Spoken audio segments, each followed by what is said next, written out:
Hello, this is Tony Heller from RealClimateScience.com. The press says that global warming is threatening the future of the Winter Olympics. Vox ran an article, What the 2022 Beijing Winter Olympics Say About Climate Change. Let's take a look at what actually happened at the Beijing Olympics. Athletes have been hitting out at Olympic organizers with complaints about freezing conditions and quarantine rules. The 2018 Winter Olympics was one of the coldest ever. And despite the record cold, the press was upset that NBC wouldn't acknowledge that the Winter Olympics was threatened by global warming. Now let's go back in time and look at some Olympics which actually were threatened by warm weather. The 1932 Winter Olympics at Lake Placid, New York almost had to be canceled because of a lack of snow and warm temperatures. The organizers had to truck in snow from Canada and spread it on the ski slopes in order to make the events happen. A Japanese ski jumper was injured on the slippery, wet, warm snow. The 2018 and 2022 Winter Olympics were very cold, but the 1932 Winter Olympics was quite warm. Bobsled racing was postponed due to rain. For weeks prior to the 1932 Olympics, New York was having record warmth. On January 14th and 15th, 1932, New York had their warmest January temperatures on record. 20 years later, in 1952, the Oslo Winter Olympics almost had to be canceled because of warm weather and a lack of snow. More than 300 soldiers working day and night had to shovel snow onto the slopes in order to make the events happen.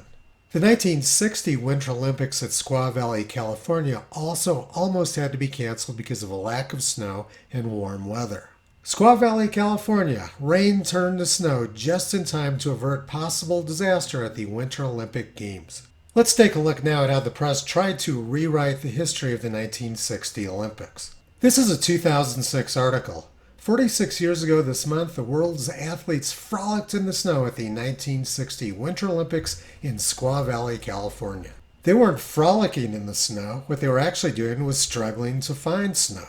And leading climate scamster Katharine Hayhoe said, by 2060 or so, if we don't change our ways, holding another Winter Olympics in Squaw Valley would be very difficult. She's not only misrepresenting history, but she's also making incorrect claims that human behavior controls the climate. This is what Squaw Valley looks like today. There's lots and lots of snow, and they're expecting another 50 inches of snow over the next 10 days. The only thing that's changed is the name of the resort. It's been altered because woke people didn't like the name Squaw. Like the 1960 Winter Olympics at Squaw Valley, the 1964 Innsbruck Olympics also suffered from a severe lack of snow.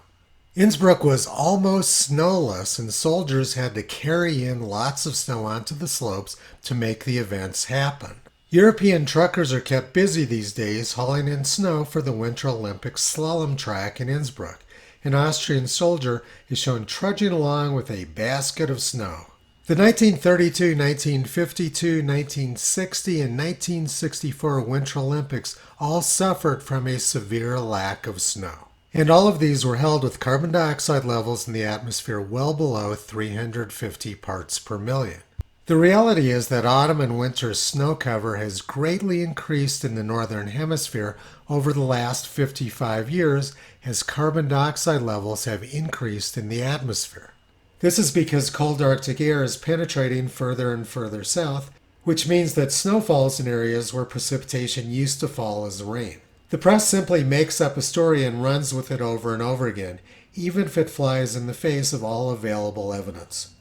I'm going to finish this video up by discussing how this relates to the bigger picture of the global warming scam. In 1990, the United Nations Intergovernmental Panel on Climate Change published this graph. It showed that Earth started warming in the middle of the 19th century, warmed up to about 1940, and then started cooling again. It included a medieval warm period, which was much warmer than the present, and a little ice age, which was much cooler. But in the 2001 report, they used Michael Mann's fraudulent hockey stick, which erased the medieval warm period and the Little Ice Age. The hockey stick graph showed very rapid warming throughout the 20th century. The other competing temperature reconstruction in 2001 was from Keith Breffa. His reconstruction showed that 1932 and 1952, when the Olympics almost did have to be canceled due to warm weather, were among the warmest of the last 600 years, whereas recent Winter Olympics have been suffering because it was too cold. In NOAA magazine from 1974, they talked about the warm weather from 1890 to 1940 and the cooling trend since the late 1950s. The average growing season in England is already 2 weeks shorter than it was before 1950. Since the late 1950s, Iceland's hay crop yield has dropped about 25%, while pack ice in waters around Iceland and Greenland ports is becoming the hazard to navigation it was during the 17th and 18th centuries. In other words, Brefa's reconstruction was correct, whereas Michael Mann's hockey stick is completely fraudulent. Toto has been pulling back the curtain on climate racketeering for the last 15 years. You can visit him, Kyrie Caesar, Toki Upala, and the 4 new puppies on the web at realclimatescience.com.